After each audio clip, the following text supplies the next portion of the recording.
All right, let's jump right in. We're talking about one of the biggest, most important technological races happening right now. It's a mission to save pretty much all of the internet's secrets from a new kind of threat, one that could literally break our digital world.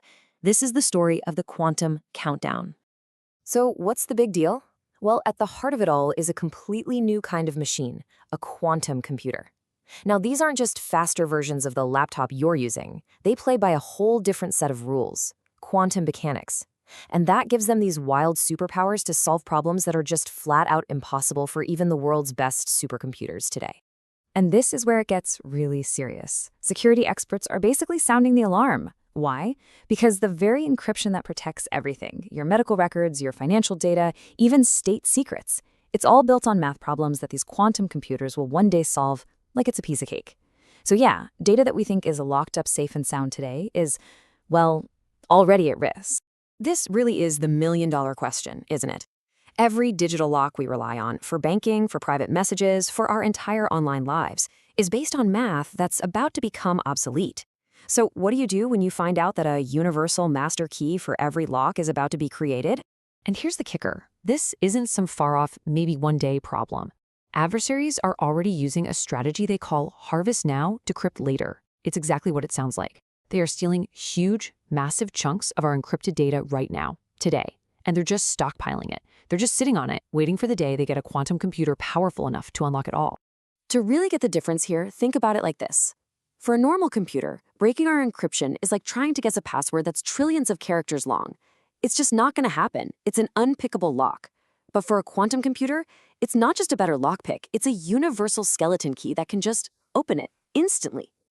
Okay, so with a threat that big, you can bet there's a race to find a solution. The world's top minds have been scrambling to build new, quantum-proof locks before that skeleton key is perfected. Let's see how they're doing it. And this wasn't some secret backroom project. We're talking about a massive public competition, a kind of global call to arms. The U.S. National Institute of Standards and Technology, or NIST, basically invited the smartest cryptographers on the planet to design and submit brand new encryption algorithms, ones that a quantum computer couldn't crack. So a bunch of different approaches were thrown into the ring, kind of like different teams in this race. You had the lattice-based team, whose whole idea was hiding secrets in these incredibly complex multidimensional grids, super secure, super efficient. Then you had the code-based team, using math that's been studied for over 40 years, so it's a really trusted, battle-tested approach. And then there was the new kid on the block, the isogeny-based team, using some seriously advanced math. So, after years of really brutal testing and analysis, the judges, NIST, started to pick the winners. So what does this new playbook for protecting our data actually look like? And who made the cut? A huge piece of this new playbook is something called a key encapsulation mechanism, or KEM for short. You can think of it as a new kind of super secure digital handshake. It's the method two people, or two computers, use to agree on a secret key for their conversation.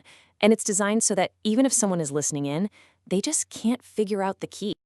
And for this absolutely critical job of exchanging keys, one of the first algorithms to get the gold star was Crystal's Kyber. It really stood out from the pack as a top choice, finding that sweet spot between rock-solid security and really good performance. So how does Kyber work? Well, it's a lattice-based algorithm. Imagine a huge, mind-bendingly complex grid of points stretching out in hundreds of dimensions. Kyber basically hides its secret key somewhere inside that structure. And finding that key without knowing the secret path is a math problem so ridiculously hard that we think even a quantum computer will get a headache trying to solve it. So what made Kyber the champ? Well, a few key things. First, it's super efficient. It can run on big servers and tiny little devices. Its security is based on really solid, well-understood math. Plus, it's flexible. You can easily scale it up or down for different security needs. And really importantly, it's reliable. It almost never makes mistakes. Okay, so we've secured the conversation, but that's only half the story. How do you prove you are who you say you are online? We also need to be able to create digital signatures that can't be forged, even by a quantum computer. Think about it. Digital signatures are the bedrock of trust on the internet. It's how your computer knows that a software update is actually from Apple or Microsoft. It's how your bank knows a transaction is really from you. You use your secret private key to sign something, and then anyone with your public key can check that it's legit. And for this incredibly important job, the judges turned to another member of the crystals family, dilithium. It was designed from the ground up to be the new go-to standard for digital signatures that can stand up to a quantum attack. So what's dilithium's secret sauce? Well, it's fast. It manages to avoid some of the really heavy math that slows other algorithms down. But the really big deal is that it's compact.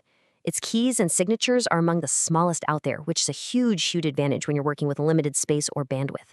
It's lean and mean. So, with winners like Kyber and dilithium on the board, you might be thinking, great, problem solved, right?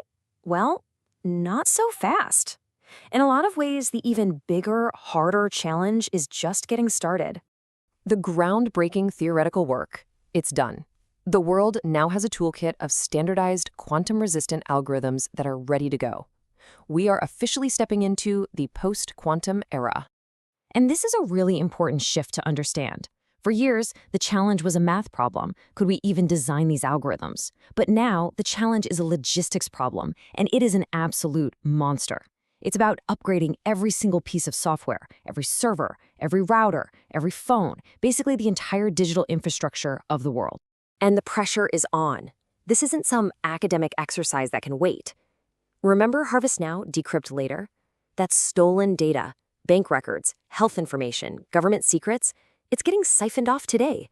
Every day that goes by, the pile of vulnerable data gets bigger. The clock is ticking. So that's where we are. The lifeboats have been designed. The blueprints for a quantum-safe world are in our hands.